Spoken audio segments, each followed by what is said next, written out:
Tinubu. Wala ti ṣẹlẹ̀. So I will be playing you a video, guys. I will be playing you a video now that you will see, and this video will shocktalize you. You will hear everything that Mama said in this very video. The secret of everything that transpired in the course of the election are finally leaked out. Everywhere boss in the early after there, this confession moved rampant in the early after. So if you can stay connected to the end of this video, ensure you share the video. Share to the different social media platforms. Let it go viral. Their secret is finally out. Is Mama really going to support Bola Ahmed Tinubu in the 2027 presidential election? Everything are finally scattered in this video. Just stay connected as I show you the video. I'm coming back again.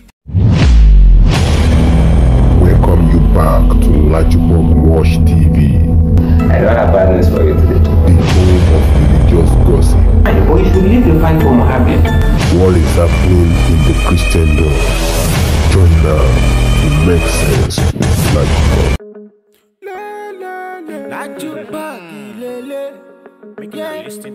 Hello my great and wonderful viewers, welcome back to LAJUPOG Watch TV. For those of you coming across this channel for the very first time, ensure you click the registration button appearing in the video screen, and do well at the same time, click the notification bell icon so that whenever we drop a new video in 3 hours time, YouTube will easily let you to know. A lot of things is happening in the political zone right now. Bola Ahmed Tinubu, what he have in agreement with Mama Yakubu, INEC Shama, there was a kind of collaboration that went all throughout last year in 2023 election, and as you all know, they gave the winning to the highest bidder, and it is obvious. Even Obi himself came out, and few days ago Obi made it known to the general public that Mama Yakubu is the main problem of Nigerians, because Nigerians are actually doing so well to vote for the candidate of their choice, but Mahmoud will always do everything possible to castrate whatever they have in mind or whoever they have in mind to put in power. So it's now obvious that INEC is not even independent again. They are not independent commission again. They are now dependent. They are now leveraging on the highest bidder for survival. So that was what happened in the course of the election. And the FAROTIMI came out and he said it all. Now Mama Yakubu finally exposed the secret that came out in course of the election. What Bola Ahmed Tinubu did, you will hear everything all in this video. Come and see confession. I would like us to stay connected to the end of this video to hear everything yourself. So if you can share this video, ensure you share it. Share to different social media platforms. Let it go viral. And if you can share it, just like the video as you're watching it, like it, give it a thumb up so that it will be recommended for us. I missed everything that happened in the course of the election. A lot of electoral malpractices, and the video circulated online, and video is the perfect thing to make evidence on anything that is going rampant. All the evidences that came out in the course of the election, underage voting in the northern part of Nigeria, you will see small children of age 9, age 8, age 6, age 5 holding PVC. Now, how did they get PVC? They got PVC and they began to cast votes after they gave them 20 naira, 15 naira to vote for APC. That was what happened, and there were police officers in different police stations. There were police officers in different police units all across the northern part of Nigeria, and all these electoral rascalities began to kick off, and nothing is being done. And even a police commissioner came out and he addressed the press, and the press asked him, what can you say regarding the underage voting that was going on in the north? Guess what? This guy made it known to the general public, even in a police uniform. He said we can't detect the age of anyone because we can't really call all those kids because some people are old in age but they are young in face and all of that. Now tell me, if you see an 8-year-old child or 7-year-old child, you're not going to know that this person is underage or all of that. You will hear it even with the speech or the way the person talk or how the voice sounds and all of that. They are reasoning and everything. You will detect everything, but all these shenanigans and all this rascality that came out in course of the election, everything is orchestrated by APC, and the police have received order from above that they must not trespass, they must not stop any electoral malpractices that is ongoing. So that was what happened. Even my own personal police unit, I saw everything that happened, how talks came out in troops. It was obvious that talks came out in course of the election. And these are not the story that's supposed to be telling you. I'm just dating you back to everything, all the rascalities that took place in course of the election. Now talks came out in different police units, and even MC Oloma, the chief or the principal of all the talks in Lagos State, all the bureaus in Lagos State, he came out a day before the election and made a public announcement that if you're not voting for APC, go back to your house. Don't bother to come out in the day of the election. If you think you're gonna come out and you're gonna vote for Labour Party, you're not going to vote and they're going to dehumanize you and all of that.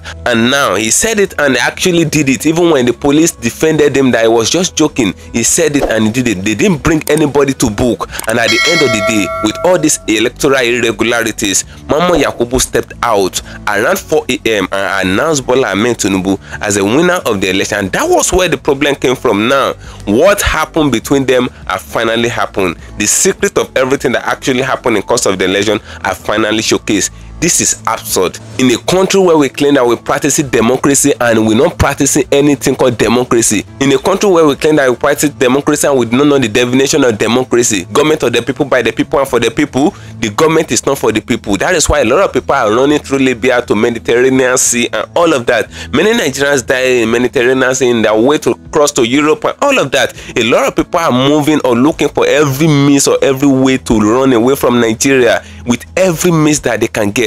That's what is happening, and Nigerians have been enslaved in different countries just because they're looking for greener pasture in another man's country. So you will hear the video of what is played out in this very place and it will shocktalize you. You will hear confession. Just stay connected to the end of the video. If you can share the video, do well to share it, and if you can share it, just like it as you're watching it, give it a thumb up as I'm coming back again. Listen to the video. So I learned from that day that it didn't matter what any man might do to me, as long as I am doing what I believe to be the right thing in the moment.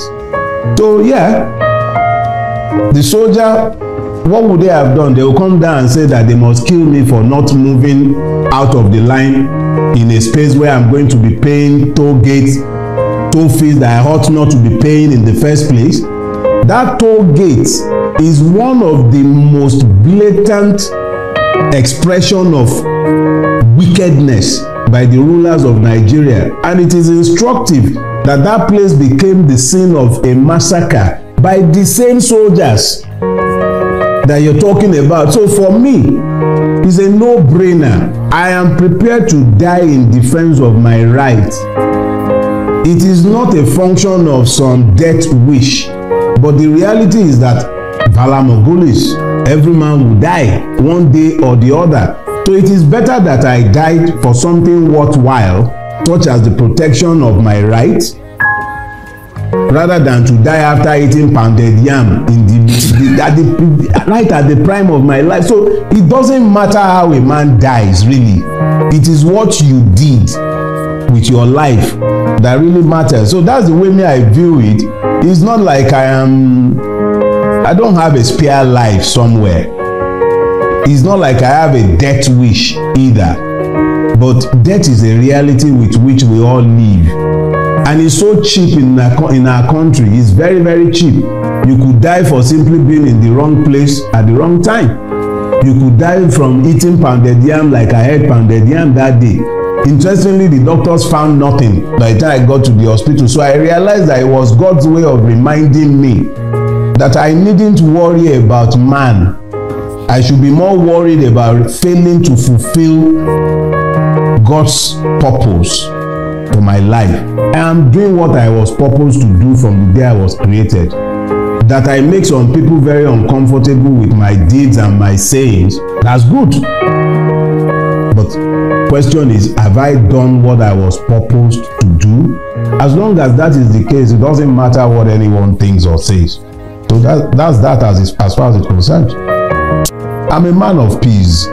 I'm not possessed of a death wish. I would love to live to a ripe old age in my dotage so that I can write the obituaries of each and every one of those who have wished me dead.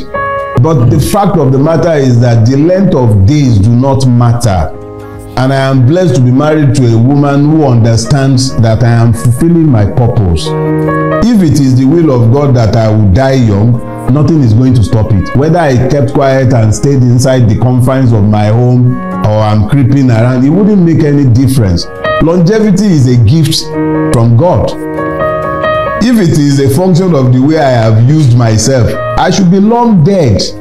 But I'm still here. No, but that's the truth. I should be long dead. If it were to be a function of my own will, or if it was left to, okay, what do I want to count? The number of years during which I drank like a fish?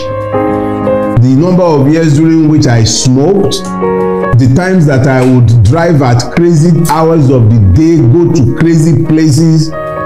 I was in Fela from when I was about 17 years old, almost twice in a week. There is nothing I have ever done to preserve my own life. It is God that has kept me alive. When some schmuck in Lagos State, headed by one of these bearded clowns, were busy planning my murder, it wasn't my power that stopped it. It was the grace of God that leaked their plans. I got to know of their plans. Your DSS in Lagos, they got a copy, they got a letter, the police got a letter detailing the names of the persons involved. Nobody was ever arrested or even, I'm not even sure they bothered to investigate anything. But I'm still here. So I'm not here by my own grace or by my own power. I'm here by the grace of God. So it is, I have lost all vestige of fear for human beings. My wife has learned not to worry ahead about me either. My children are young, yes, but do you know how many of my friends I have buried? People who are the most careful, some of them were teetotalers. The driver you're speaking of, God rest his soul, Yakubu, is late now. Yakubu never drank or smoked in his life. He never drank. Not a drop of alcohol ever entered his mouth, and he never smoked. He died of cancer. God preserves those he will preserve. It's very clear. He says, I will show mercy unto whom I will show mercy. It has pleased him to preserve me. Not a function of me being a good person. It's not a function of me being deserving. So I don't worry my head about what anybody might care to do or not do. I am comfortable in the knowledge that I am in pursuit of my purpose. And if it pleases God that I live long, I will live long, regardless of the machinations of men.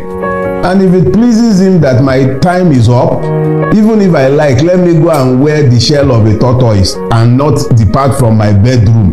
Just like I didn't depart from my bedroom the day I finished eating pounded yam and egusi, and I almost, in fact, it's the first and last time in my life that I've ever lost consciousness. I could have died. If I was meant to die, I would have died. So that was more or less like a reminder of the fact that it's not a function of my own grace or my power that I am still alive, but the grace of God. When Moses sent out the 12 spies, the ones that came back and said, oh, is a land flowing with milk and honey, but that they found the descendants of Anak. It was the descendants of Anak in the land, and that next to them they were as grasshoppers. And I said those people merely strayed into Nigeria, because when you look at our country, Nigeria, you'll find a place that is unparalleled and incomparable to any other country in the world, unless you consider Congo, the Republic of the old Zaire. Nigeria is blessed with human and material resources incomparable. We have oil, we have gold, we have everything that should appertain to good life. The Nigerian has no business whatsoever with poverty. But look around us. Nigerians are living in multi-dimensional poverty, and the ruiners of the country, they are living like pashas. They are living the lives of kings and princes, but the people themselves are deliberately impoverished. So it is not out of place to compare Nigeria to that place that was described as consuming its inhabitants, because Nigeria is cannibalistic in the extreme. In recent days, you've heard the story of Okwama, where the soldiers were murdered by a few, and where the soldiers went back with reprisal attacks and leveled almost an entire community, killing indiscriminately. Lekki Toll Gate and the massacre that took place there in October 2020 is another good example of what we have become as a people. Earlier in the year, we were talking about Bokos in Plateau State. where people were killed on Christmas Day like flies. Nigeria is the only place where you find the government talking about repentant terrorists and absorbing them into the army. Nigeria is the only place that will be as rich as it is, and you see people desperately scooping hot food off boiling cauldrons, packing rice with sand. This is the country where the rulers were hiding palliatives meant for people during COVID. Everything about Nigeria is suggestive of the country that the spies entered, where it consumes, it devours. Those are the words. It devours. It's a land that devours its inhabitants. It is instructive that it is this same country that could not find 5 billion for the student loan scheme, that they are busy buying 160 million naira Jeep. They are praying billions into private accounts. You have people who should be in jail, rotting in prison cells, presiding over the affairs of the country. And you think that it is not succinct that we describe such a country as a place that devours its inhabitants. The Nigerian is busy crossing the Mediterranean Sea after surviving the Sahara and the slave markets of Libya. What are they fleeing from? Because that's not migration, that's fleeing. They are fleeing what has become a functional war zone. How did we get to this point? In my youth, you could go to England without collecting visa. They will stamp your visa at the gate. It's right there at immigration control that they will give you. They will stamp your visa to enter. This is the same country today where you require millions to buy ticket, and you need to queue. You see our people queuing in the rain and in the sun to get visas to go out. Cephas, West African Cephas, the Togolese currency has more weight than our naira today. How did we get here? So it is, and if you remember this analogy that you are raising from this anecdote, this is an anecdote that goes back over 10 years. It wasn't this bad then, and it's going to get much worse. So it's unfortunate that we are where we are, but this is where we are, and there is nothing about where we are that is suggestive of any immediate turnaround anytime soon. I hate to be the bearer of bad news, but I am merely speaking to what I see. There is nothing about our country to encourage hope or offer any worthy aspiration. Because this question has come so many times that I'm thankful for the opportunity to perhaps explain it, so that the idiots who have continued to assume that I have broken my word would be clear. I said if he won the presidency, I'll leave Nigeria on exile. So let me clear that up. For him to have won, the people would have had to have voted for him. We didn't vote for him. He stole the presidency. Yakubu and INEC sold him the presidency. The presidency is not an expression of the people's will. It is an expression of the debauchery of INEC and the height of our judicial corruption. He did not win the presidency. If I had left, I would have been sanitizing and deodorizing a skunk.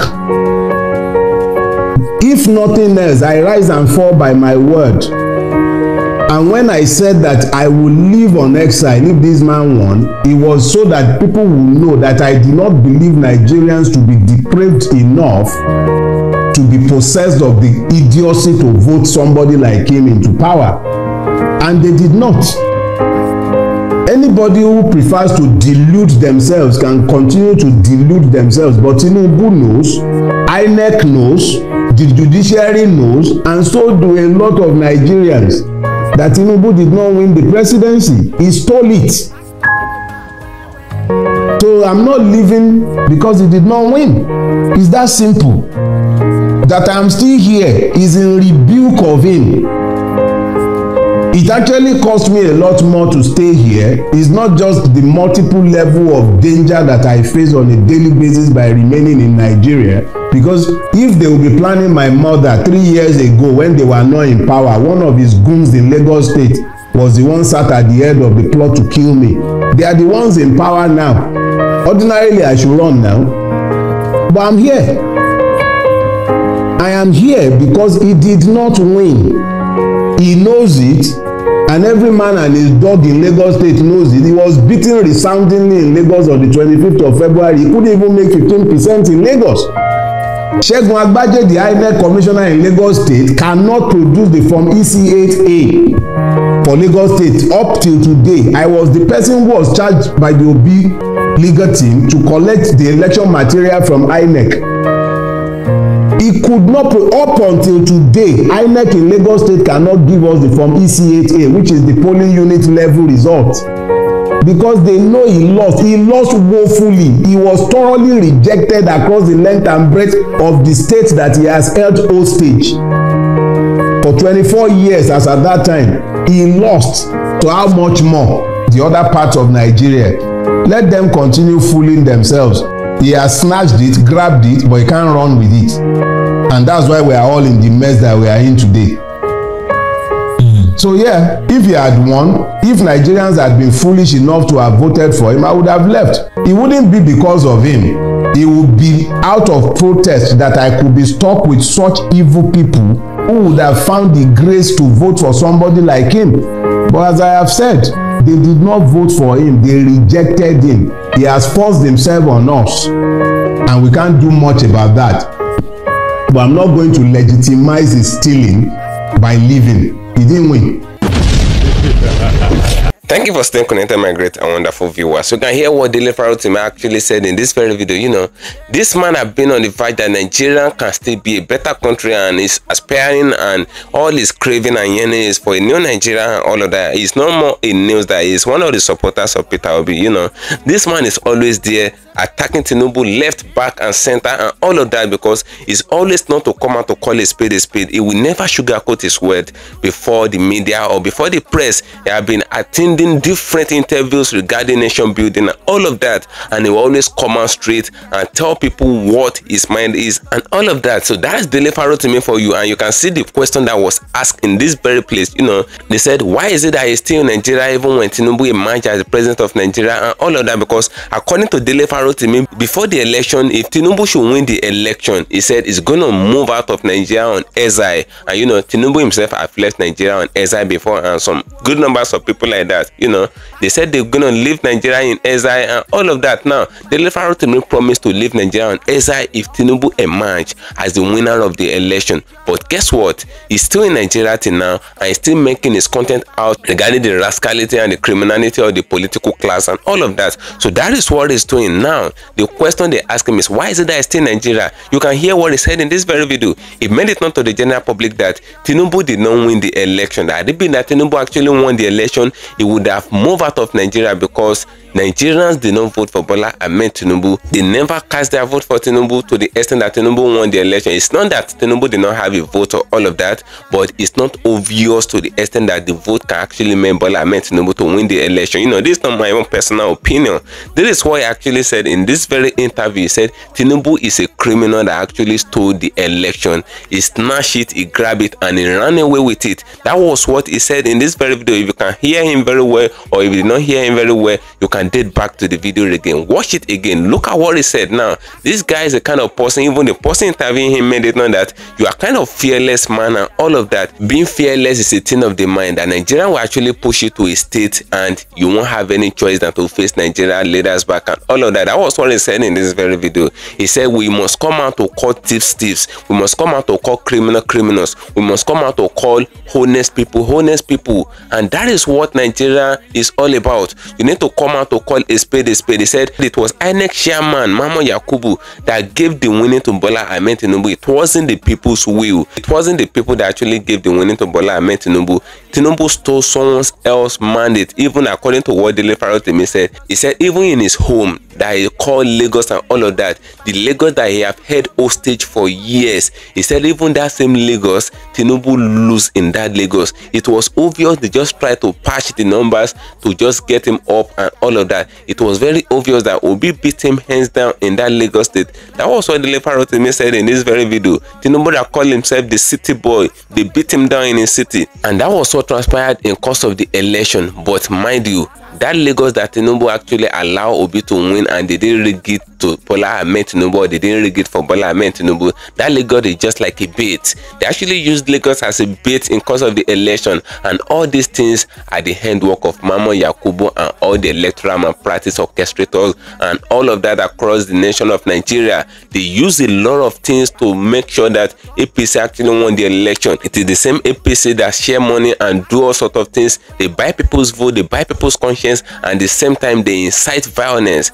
Inciting of violence is a very big offense as far as electoral stuff is concerned and all of that, but yet in today they didn't bring anybody to book just because it actually favored them and all of that. The same thing played out in Bayelsa state election, in Kogi state election, and mind you, the Ondo state election that is forthcoming and the Edo state election, you will see what is going to play out, because if it can come to the extent that they begin to allocate numbers in primary election in Ondo state, now tell me, what do you think is going to happen in the main election? You can see the video I uploaded on this platform few days ago where Ondo state were actually doing primary election, and when they were counting the people online, they were counting the people manually. The people that were making the counting, they may count from 1 to 7, and instead of them to call 8 next, they may call 87 next. Just jumping numbers, and it is the number that they claim that they count. That is what they're going to allocate. And I saw a lot of elderly people online, and they were laughing the way they jumping the numbers and they making number fraud on electoral voting for primary election in Ondo state.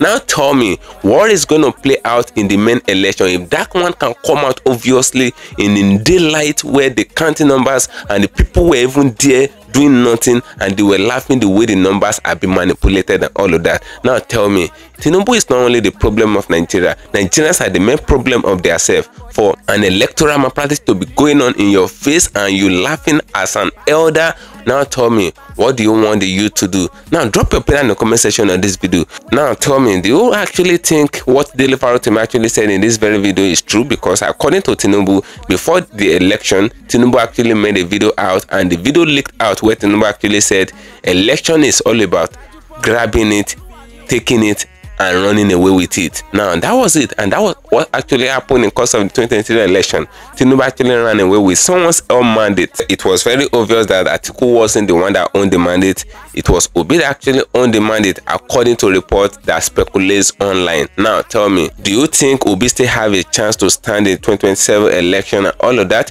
Drop your opinion in the comment section on this video. When Mama Yakubu, the next chairman, is still alive, do you think Obi will see the winning? Drop your opinion, as I'm gonna to get that channel there for you. And sure, follow me on my social media handles on Facebook at LAJUPOG TV, at LAJUPOG Entertainment, on Instagram at LAJUPOG. Guess what, guys? See you in my next video.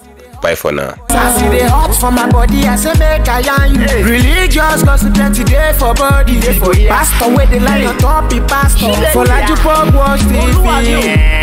Pastor with the bar, where politician with the do pass himself. Why you waiting for church? All as LAJUPOG Watch TV.